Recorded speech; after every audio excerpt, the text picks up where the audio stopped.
काय मागणी आपली?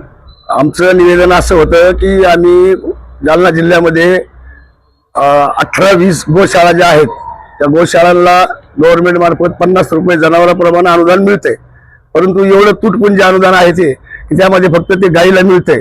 परंतु आता काय झाले, या एक महिनाभरापासून जे कुरीसी समाज जो होता त्या समाजाने जनावर घेणं देणं विक्री करणं बंद केलेत।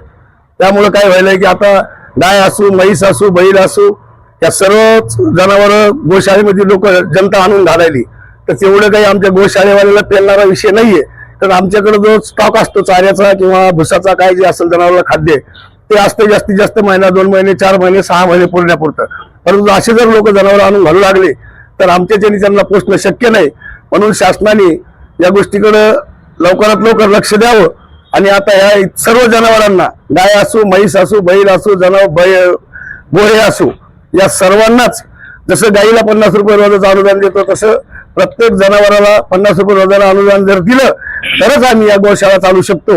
नाहीतर आमची गोशाळा चालवणं आवाक्याच्या बाहेरची गोष्ट आहे। कारण आपण या पोलीस समाजाने पूर्णपणे बाजार बंद केले। बाजारामध्ये जरी कोणी शेतकऱ्याला जरी एकमेकाला बैल घ्यायचा असेल तरी बाजार बंद असल्यामुळे तो शेतकरी सुद्धा आमच्यापर्यंत येत नाही आणि मग आम्ही एवढे जनावर गोशाळेमध्ये ठेवणार कसे? या पद्धतीचं निवेदन आम्ही आता वरती जाऊन कलेक्टर साहेबाला दिले। या निवेदनाचा विचार केला जाईल।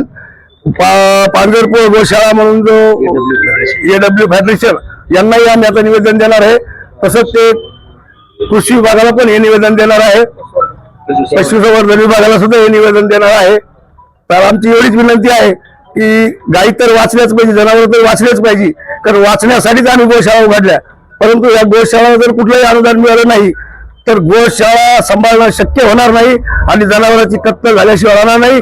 तर कत्तल झाल्यापेक्षा जर अशी उपाशी मारायची वेळ आली, शेतकरी काही आता जनावर सांभाळू शकत नाही, कारण शेतकऱ्याकडे कुठे जमिनीत बांध राहिला नाही, गायरान जमिनी सगळ्या काढलेल्या आहेत, गायरान जमिनी नाहीत, मग आता जनावर सांभाळायचे कसे? चाऱ्याचे भाव एवढे महाग झालेले आहे। म्हणून शासनाला आमची विनंती आहे की शासनाने लवकरात लवकर यावर कुठला तरी एक निर्णय घ्यावा। एवढेच बोलतो आणि 2 शब्द संपवतो। माझं नाव विठ्ठल शामराव खैरे, माजी सरपंच राणी विच्चेगाव, सावित्रीबाई फुले गोशाळा अध्यक्ष।